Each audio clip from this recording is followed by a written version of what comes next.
Welcome to Amy's Bookshelf Reviews podcast. I'm Amy Shannon, but you can call me Amy. Thank you for listening. Hello and welcome, and I hope all is well with you. And I'm Amy, and I'm talking about Talia Haven's book. It's a short story called Mama Cried.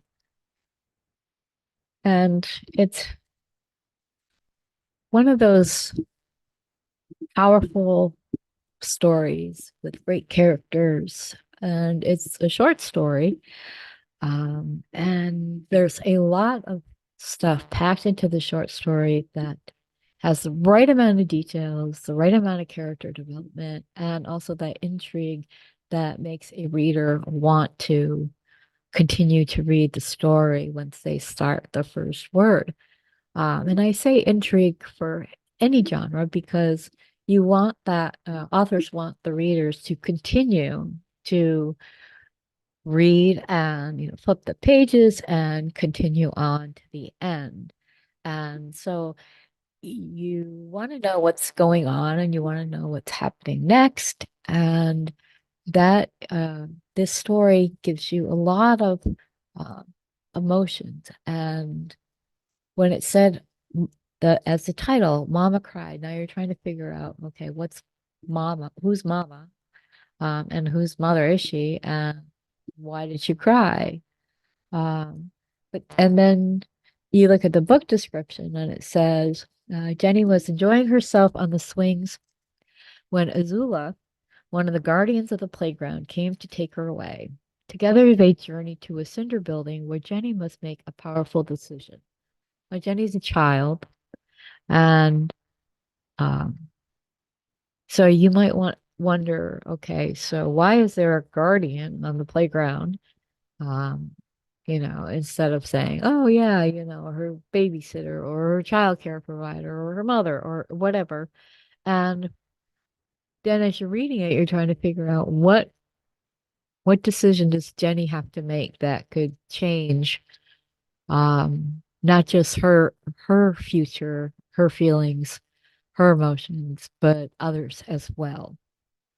Um, I read this book back in 2015, and the author recently contacted me and asked me if I would mind reading it again and sharing it on this podcast. And of course, since I read it back in 2015, I had to reread it, and I'm so glad that I did. I actually went back and reread it several times because it's just that good, that emotional, that powerful.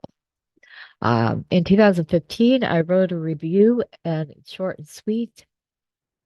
Um, but when went back and looked at my review, I realized even though it's a short review, I used to write shorter reviews than I do now. Of course, I've grown as a reviewer. Um, and, but reading my review, it still is exactly what I feel about this particular story. I gave it 5 stars. I called it compelling and gripping. And it's an emotional and compelling story that gives so much within the short tale of a child's heaven. It draws on the reader and keeps them there until the very end. Tears and emotions flow at every page. And I'm not a one to be a crier, but I um, this is one that touches your heart. Short stories are not easy to write because you pack a lot of information into a story within a certain amount of words. And, there are always guidelines, but I think that, an author writes what they write and they don't have to count words. They should just focus on the story and whatever it ends up being. As long as it has a beginning, a middle, and an end, um, then it makes sense. And you don't want to add too much details, or you want to always leave that little hint, like I said, intrigue, but a little hint of um, information that can excel the reader's imagination. And also, when an author puts their emotions on a page, you, as a reader, you should be able to feel what those are. So it is, it's not easy to, okay, I'm writing this story. This is how it makes me feel: sad, happy, joyous, scared, um, or whatever. And then you look at it as, okay, so when the reader reads this book, how is it going to make them feel? It may not be the same kind of emotions, but you want to be able to see the emotions practically jump off the page when you are writing. So, again, this is Talia Haven's Mama Cried. And I am going to read a few pages of the beginning of the story. And I hope you enjoy it. And if you do, you can go to Talia Haven's Amazon profile page, Mama Cried um, book, and she has other books as well. Or you can just do a search on Amazon for Talia Haven, it's Mama Cried, um, and you will find her books, several of them on there, and short stories that she has written.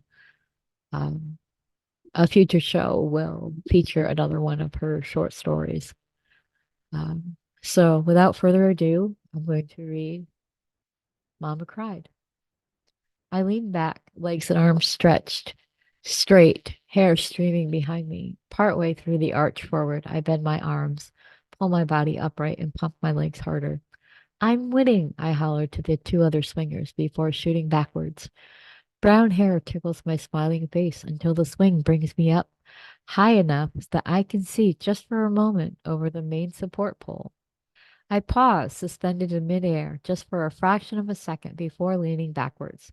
I start to shoot forward again.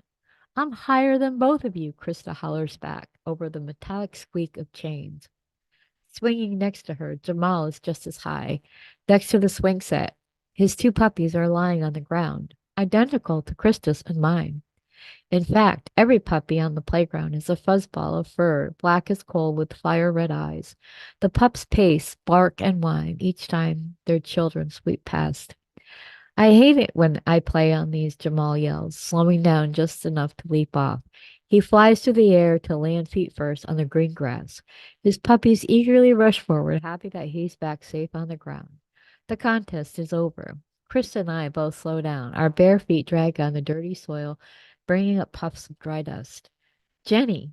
We both shove our feet harder into the ground, coming to a complete stop. Azula, one of the guardians of the playground, has appeared at the next to the swing set.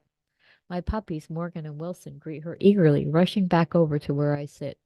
Her hands still clenching the steel chains, Krista slips off her swing and hurries to stand next to Jamal, her own two puppies bouncing beside her, playfully tugging at her pant leg.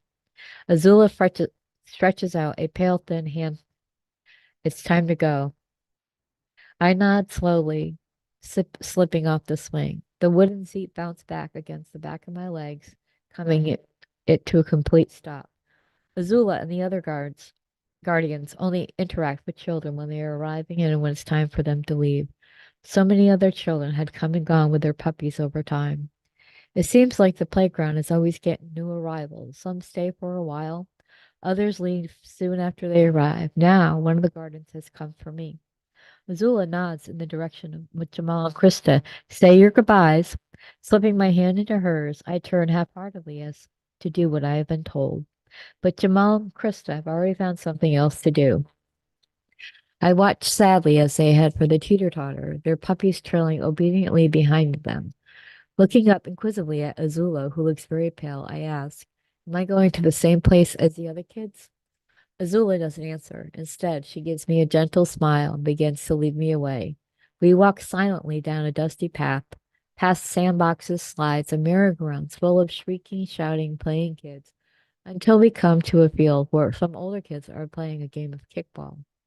Dozens of puppies obediently sit off to the side, waiting for the players to finish. I don't have to tell Morgan and Wilson to stay even with me, even though they whine with a reddish-brown rubber ball bounces across the center field. It's easy to see that they are both eager to chase it as the other puppies that belong to the players are. We continue on our way, leaving the ball field behind. What is the last thing you remember before you were given your puppies and you came here? Azula asked. It's an easy question. There are only two things I remember about the time I got Morgan and Wilson. Mama cried, I replied sorrowfully, glancing up at Azula. And you said this is where all the dead children come? Behind me, the older kids cheer. I assume someone had kicked a home run, but I don't look back as Azula and I continue our walk. We stop in front of a heavy steel door set inside a gray painted cinder block. On either side of the cinder block is a black nothingness. Glancing behind, I hope that Chris and Jamal have realized I have gone and followed to say goodbye. However, the playground and ball field are no longer in sight. Do you remember why Mama cried? Azula's questions leave me with a funny, uncomfortable feeling and the urge to shift my feet. I can't bring myself to look directly at her as the answer bothers me. I only want to take Morgan and Wilson back to the playground. Sensing my distress, Morgan and Wilson start to whimper. Swallowing hard, I cover my feet with dust. No, I say softly. Satisfied, Azula squeezes my hand. So that is just the start of Talia Haven's Mama Cried. And if you want to read the rest of the story, like I said, go to Amazon.com and you can find this book. It's available in Kindle, and it is a remarkable story.